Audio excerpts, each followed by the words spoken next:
ने भूमिका बनाना प्रारंभ किया तभी मैं समझ गया कि अब मुझे आमंत्रित करेंगे। इसलिए पहले ही उठकर मैं यहां आ गया। उत्तर प्रदेश के यशस्वी माननीय मुख्यमंत्री श्री योगी आदित्यनाथ जी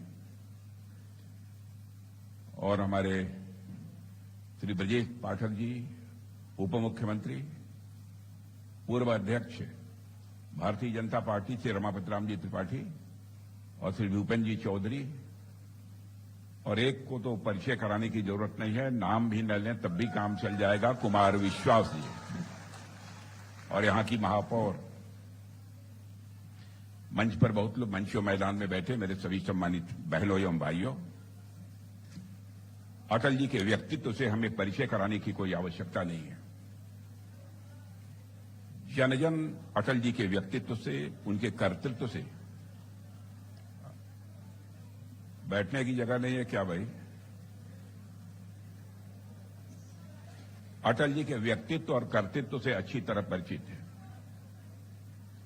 आपने देखा होगा कि कुछ व्यक्ति ऐसे होते हैं जब किसी पद पर बैठे होते हैं तो उसके पद के कारण उनका सम्मान होता है, ओहदे के कारण उनका सम्मान होता है। लेकिन कुछ ऐसे व्यक्तित्व होते हैं कि भले ही वह किसी पद पर न हो, उनका सम्मान उनके पद के कारण नहीं होता है, बल्कि उनके कृतियों के कारण होता है, उनके व्यक्तित्व के कारण होता है। श्रद्धेय अटल बिहारी वाजपेयी जी एक वैसी ही शख्सियत थे जैसे आप सभी यहां पर पढ़े लिखे लोग बैठे हैं। आप जानते हैं 111 तीनों एक एक एक है, लेकिन पहले का जो एक है उसकी वैल्यू 100 है, 20 का जो एक है उसकी वैल्यू 10 है, और अंतिम में जो एक है उसकी वैल्यू 1 है। लेकिन कौन कहां पर बैठा है इस कारण उसका मूल्यांकन होता है, लेकिन यह चीज श्रद्धेय अटल बिहारी वाजपेयी जी पर लागू नहीं होती है। एक ऐसा अद्भुत उनका व्यक्तित्व था। आज अटल जी की जयंती की पूर्व संध्या पर हम सब यहां पर एकत्रित हुए हैं। आमतौर पर जब भी महापुरुषों की जयंती मनाई जाती है तो बहुत ही गंभीर होती है और सामान्यतः वो औपचारिक भी होती है। लेकिन जब व्यक्तित्व श्री अटल बिहारी वाजपेयी जी जैसा जीवंत हो और जिंदा दिल हो मेरे बहनों भाइयों, तो उनकी जयंती भी स्वाभाविक रूप से एक अपना अलग स्वरूप ले लेती है। मैंने देखा है कि जब भी उनकी जयंती का कार्यक्रम होता है, भले ही वो हमारे बीच नहीं है, लेकिन उनको श्रद्धांजलि अर्पित करने के लिए लोगों के अंदर एक ललक होती है, और जो भी कार्यक्रम आयोजित होते हैं उन कार्यक्रमों में लोग भाग लेते हैं। यह खुशी की बात है कि इस आयोजन का माहौल, मैं मानता हूं, न तो औपचारिक है न ही बहुत बोझिल है, बल्कि अपनत्व और आत्मीयता से यह पूरी तरह से भरा हुआ है। ठीक वैसे यशस्वी प्रधानमंत्री रहे श्रद्धेय अटल बिहारी वाजपेयी जी के प्रतिमा पर माल्यार्पण करके श्रद्धा सुमन अर्पित कर रहे हैं। मैं आग्रह करता हूं निवर्तमान प्रदेश अध्यक्ष आदरणीय श्री भूपेन्द्र सिंह चौधरी जी से, साथ ही दीप प्रज्वलन करके आज के इस अवसर पर भारत माता की स्वस्ति वाचन के लिए श्री अभिषेक चौबे जी, श्री अश्विनी पांडे जी, श्री सिद्धार्थ मिश्र जी, श्री उत्कर्ष उपाध्याय जी।